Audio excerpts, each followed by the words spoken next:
¡Todos al fondo! ¡Todos al fondo! Perdón, venga, venga, tira. Tira bien, no va a pasar nada, ¿vale? ¡Las carteras, vamos rápido! ¡Que la tires ya! ¡Sal de ahí!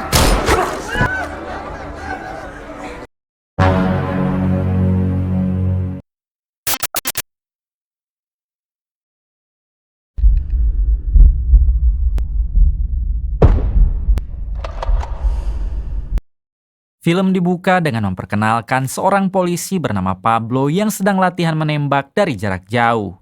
Diberitahu kalau Pablo ini adalah penembak jitu khusus untuk pihak kepolisian. Selesai latihan, Pablo pun segera pulang ke rumah lalu disambut baik oleh istrinya.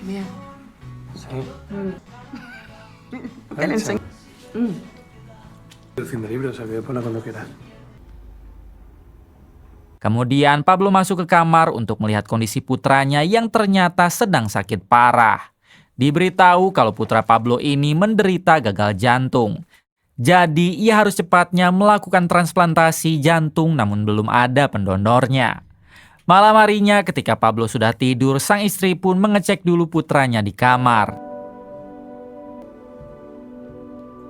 Namun di sini si istri dibuat syok tatkala melihat putranya sudah berada di lantai dalam kondisi sesak nafas. Dengan cepat si istri memanggil Pablo lalu mereka pun segera membawa putranya ke rumah sakit. Hay que llamar a una ambulancia, llama a una ambulancia. Tienes que respirar despacio. Lo llevo, una ambulancia ahora.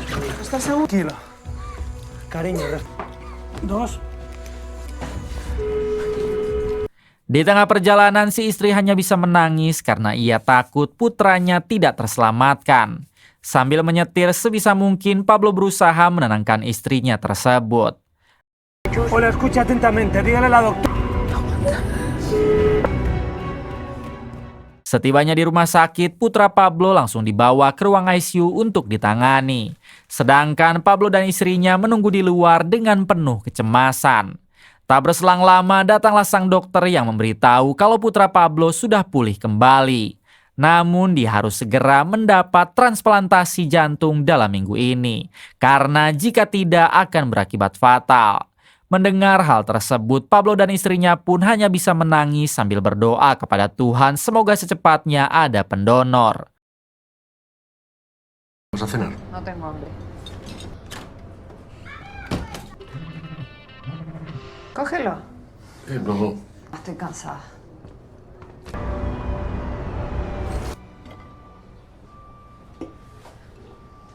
¿Tienes tiempo para dormir? Pues el resto me encargo yo, cariño.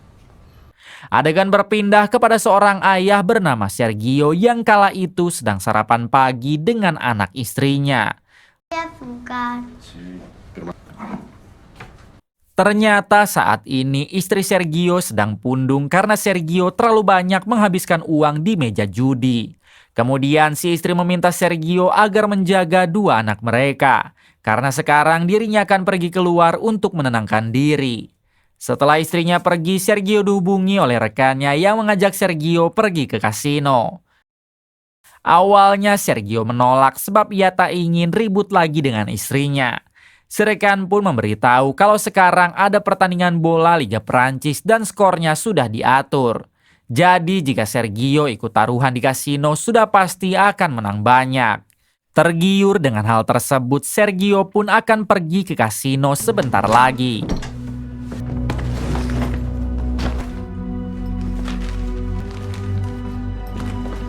Kemudian Sergio nekat membawa dua anaknya daripada ditinggal di rumah. Di tengah perjalanan, Sergio berpesan kepada anak sulungnya yang bernama Dani agar menunggunya di mobil sambil menjaga adiknya. Sedangkan Sergio akan turun sebentar dengan alasan ada keperluan mendadak. Setibanya di kasino, Sergio meminta Dani untuk tidak keluar dari mobil sebelum dirinya kembali. Kemudian Sergio masuk ke dalam kasino lalu mengikuti taruhan bola yang skornya sudah diatur. Quiero 40. Que estarías aquí antes de empezar el partido.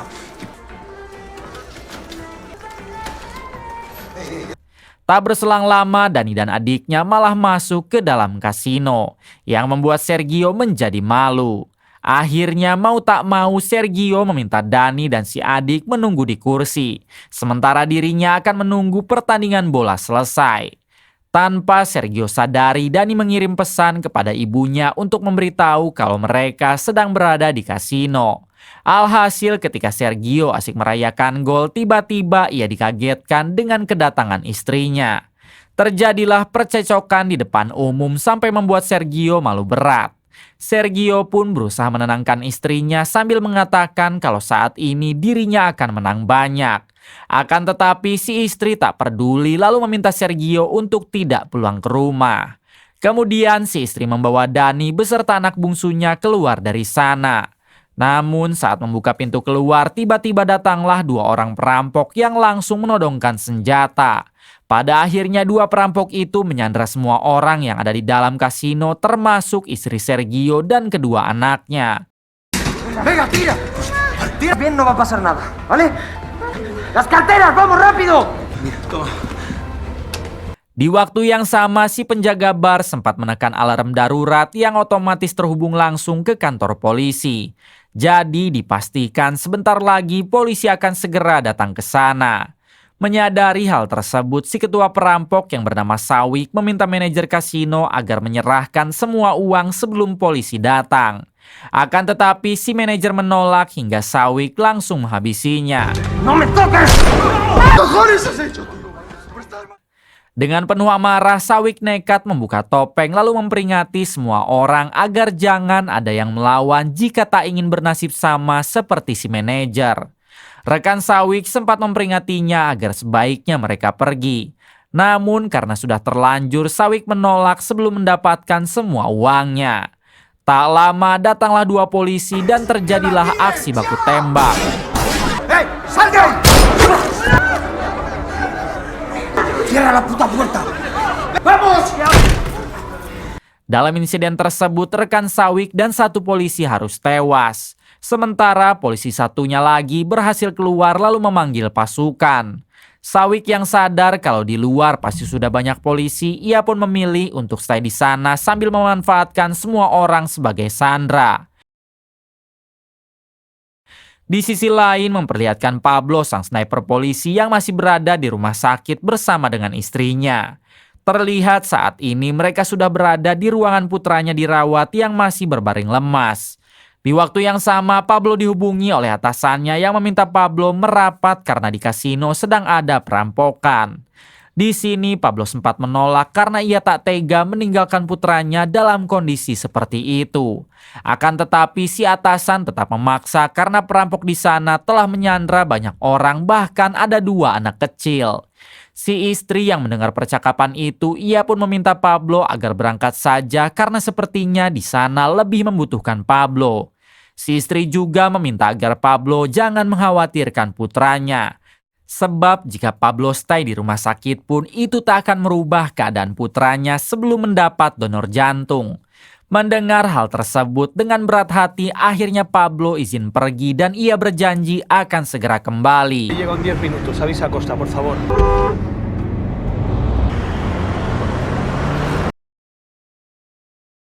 Kembali ke kasino yang mana di sana terlihat Sergio sedang debat dengan istrinya dan diketahui bernama Elina.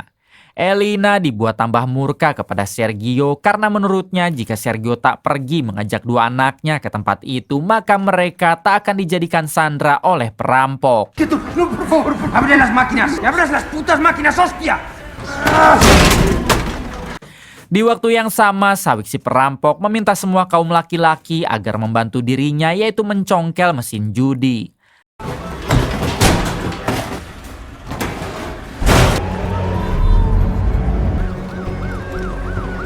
Lima menit kemudian Pablo datang ke TKP dan ia segera menemui atasannya yang bernama Nuria. Di sini Nuria meminta Pablo agar naik ke atap gedung sebelah lalu membidik Sawik si perampok dari sana. Namun Pablo tidak boleh menembak dulu karena Nuria akan mengirim seorang negosiator anak buahnya ke dalam. Siapa tahu Sawik bisa diajak damai secara baik-baik. Torres entrará en breve. Amor, ¿todo bien? Masuk. ¿Vuestra, vale? Va.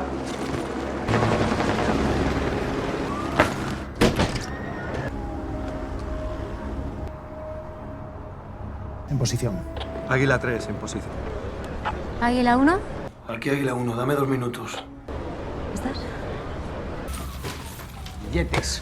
Por favor, déjalos marchar a ellos. Cállate. Con lo que sea, de verdad, pero déjalos marchar. Son... Tak lama anak buah Nuria pun menghubungi nomor telepon kasino lalu diangkat oleh Sawik. Anak buah Nuria meminta Sawik agar tenang karena dirinya akan menuruti semua keinginan Sawik asalkan tidak menyakiti Sandra. Sawik meminta uang tebusan $10 juta ditransfer ke rekeningnya beserta dengan mobil kecepatan tinggi. Anak buah Nuria pun mengiyahkan permintaan Sawik. Asalkan dirinya diizinkan masuk ke dalam dulu untuk mengecek para Sandra. Tú, no. Ven, levanta. ¡Todos al centro! Voy a entrar con las manos levantadas. ¡Abre la puerta! Abierta la puerta todo lo que podamos. Saat anak buah Nuria masuk ke dalam, Sawik sudah dalam keadaan menodong Elina, istri Sergio. Tanpa disadari, anak buah Nuria menyelipkan kamera kecil di sela-sela rambutnya, jadi keadaan di dalam bisa dilihat oleh Nuria dan polisi lain. Anak buah Nuria pun meminta Sawik agar tenang, karena ia pasti akan menuruti semua keinginan Sawik setelah keluar dari sana.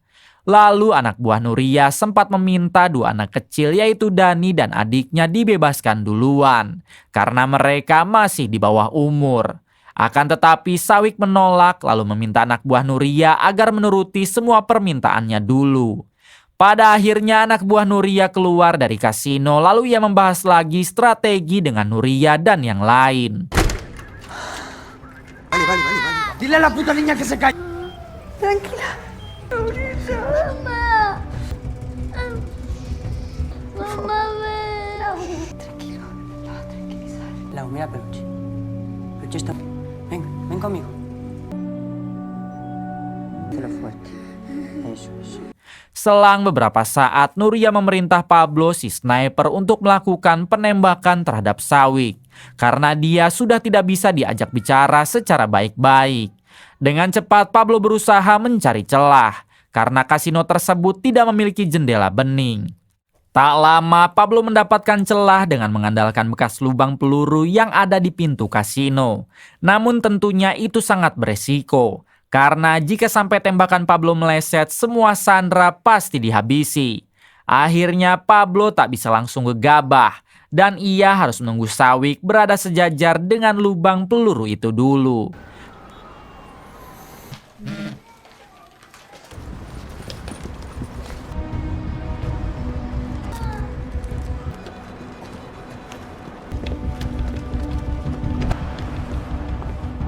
En el centro, salvo los niños. 5 menit kemudian, sang negosiator anak buah Nuria kembali menghubungi Sawik. Di sini anak buah Nuria berpura-pura sudah mentransfer uang dan membawa mobil yang Sawik inginkan. Sawik tidak percaya begitu saja lalu ia mengecek m-bankingnya terlebih dahulu. Abre la puerta.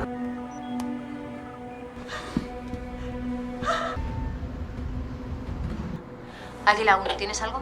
Di waktu yang sama, Sergio berusaha mengambil pisau untuk menyerang Sawik. Namun sayangnya pisaunya malah terjatuh dan membuat Sawik melesatkan beberapa tembakan. Mendengar suara tembakan, Nuria langsung memerintah Pablo dan yang lain menyerang hingga inilah yang terjadi.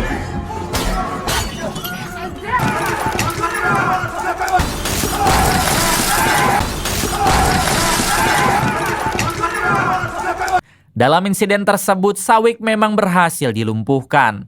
Namun sayangnya tembakan Pablo juga harus mengenai Dani, putra sulung Sergio yang membuatnya terluka parah. Dengan cepat, pihak kepolisian segera membawa Sawik dan Dani ke rumah sakit terdekat, yaitu rumah sakit yang sama dengan putra Pablo sedang dirawat. A ver, bajamos camillas. Por favor, vaya.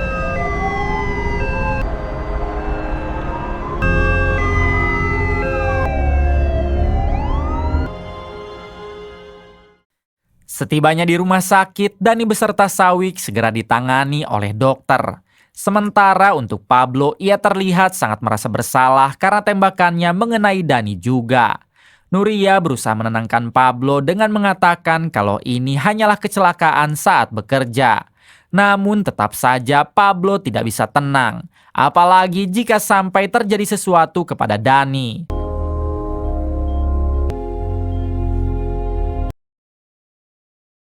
Selanjutnya, Pablo kembali ke ruangan putranya dirawat. Terlihat di sana putra Pablo yang sudah sadar, sehingga Pablo langsung menciumnya.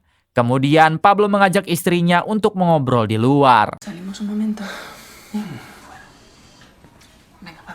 Pablo menceritakan kalau tembakannya barusan mengenai bocah seusia putra mereka bernama Dani. Pablo takut terjadi sesuatu kepada Dani dan ia tak pernah bisa memaafkan dirinya sendiri. Si istri pun berusaha menenangkan Pablo dengan mengatakan kalau semuanya sudah diatur oleh Tuhan. Di ruangan lain terlihat dokter yang memberitahu Sergio dan Elina istrinya kalau Dani putra mereka tidak bisa diselamatkan. Mendengar kabar itu, Sergio dan Elina hanya bisa menangis sejadi-jadinya.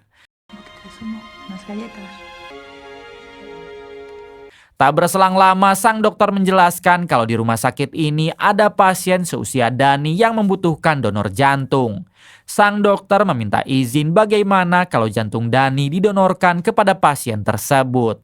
Elina yang berhati mulia, ia pun mengizinkan dokter untuk mendonorkan jantung Dani. Sedangkan untuk Sergio, ia tidak menjawab apa-apa sehingga dokter meminta Elina untuk merundingkan dulu dengan Sergio.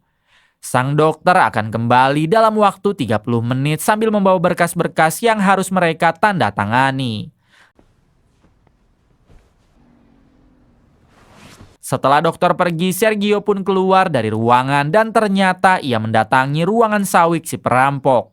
Terlihat di sana Sawik yang berhasil selamat namun dijaga ketat oleh Nuria beserta dengan polisi lainnya. Sergio pun langsung mengamuk dan berniat untuk menghabisi Sawik. Akan tetapi aksi Sergio berhasil dihalangi oleh Nuria dan pasukannya. Sergio mengatakan kalau Dani putranya sudah tewas gara-gara Sawik. Jadi sekarang sudah sewajarnya kalau Sawik juga harus mati. Nuria meminta maaf dan ia sangat mengerti dengan perasaan Sergio. Namun pihak kepolisian membutuhkan Sawik dalam kondisi hidup untuk membongkar kasus perampokan lainnya. Nuria berjanji akan menghukum Sawik seberat-beratnya namun nanti setelah semuanya terbongkar. Adegan berpindah kepada Pablo dan istrinya yang diberitahu oleh dokter kalau pihak rumah sakit baru mendapatkan pendonor jantung untuk putra mereka. Terlihat istri Pablo yang begitu senang, namun Pablo langsung pergi ke ruangan Dani. No.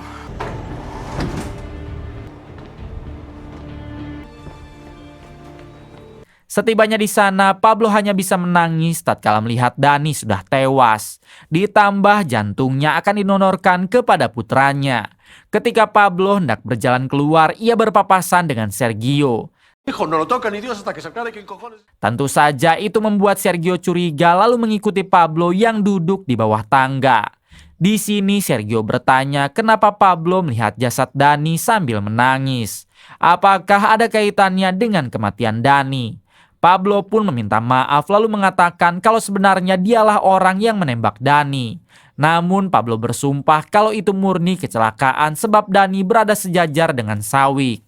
Ditambah jika Pablo tidak melasatkan tembakan, kemungkinan Sawik akan membantai Sergio dan keluarganya.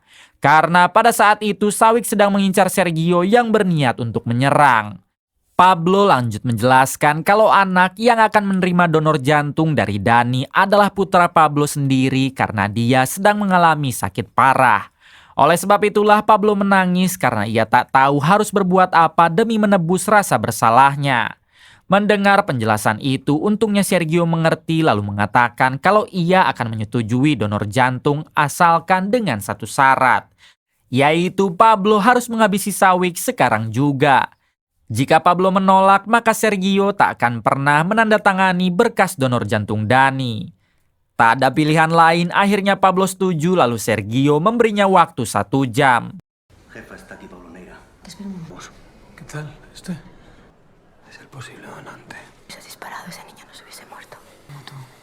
Yo no quería que muriera. Tenemos que esperar por unos papeles.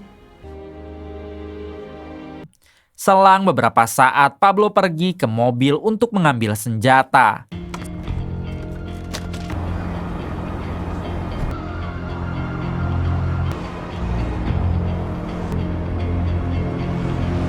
Kemudian Pablo masuk ke salah satu ruangan, yang mana di depan ruangan itu tempatnya Sawyk dirawat. Rencananya Pablo akan menghabisi Sawyk dari jarak jauh sesuai dengan keahliannya. Namun karena di ruangan Sawyk masih ada dokter dan Nuria, Pablo pun harus menunggu dulu mereka pergi.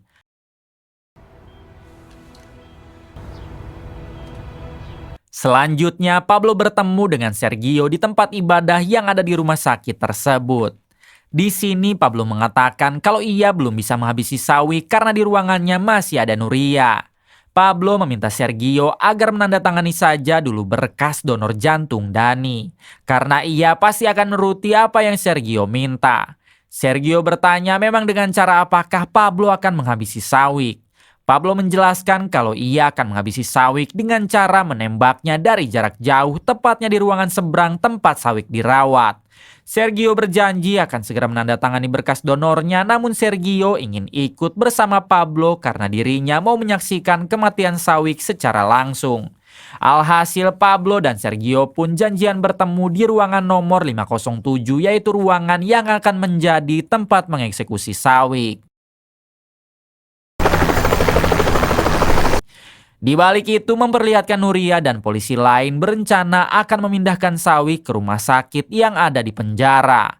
Dalam waktu 10 menit helikopter penjemput akan tiba karena jika menggunakan jalur darat beresiko lebih besar. Sedangkan Pablo sendiri kini kembali masuk ke ruangan 507. Di sana ia segera memantau Sawyk yang sekarang sudah sendirian.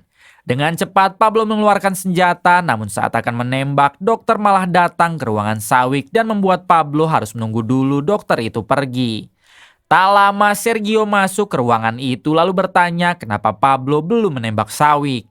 Sambil membidik Sawyk, Pablo menjelaskan kalau di ruangan itu sedang ada dokter, jadi ia belum bisa melesatkan tembakan.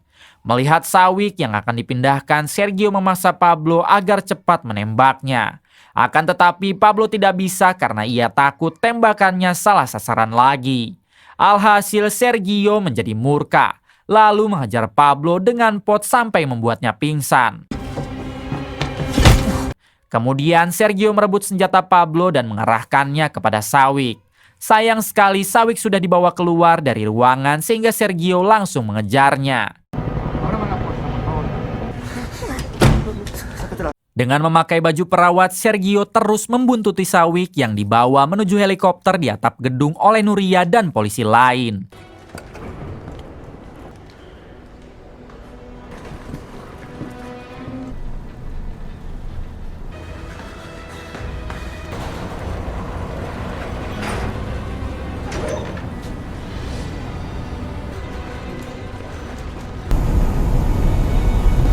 Hingga setibanya di atap gedung, Sergio nekat menampakkan diri lalu menodongkan senjata kepada Sawyk.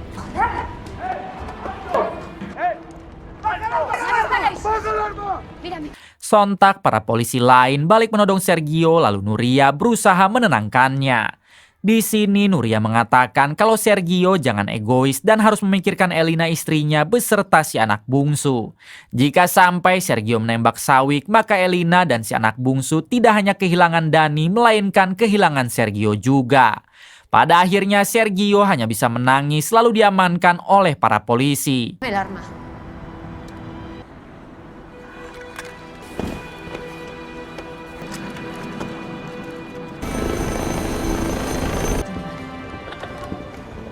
Setelah Sawyk dibawa pergi menggunakan helikopter, Nuria kembali ke lantai bawah untuk mencari Pablo.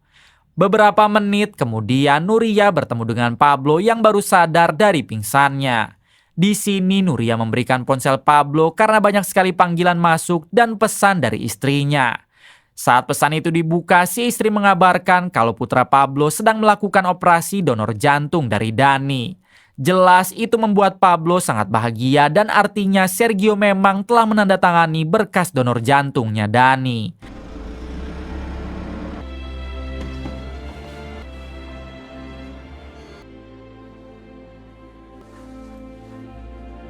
Beberapa bulan kemudian memperlihatkan Sergio yang sedang membawa anak bungsunya bermain di mall. Tak lama ia berpapasan dengan Pablo beserta putranya yang sudah sehat walafiat. Sergio pun hanya bisa tersenyum karena kematian Dani telah menyelamatkan satu nyawa, yaitu putra Pablo. Tamat. Venga, Roy, sonríe. Venga, vamos.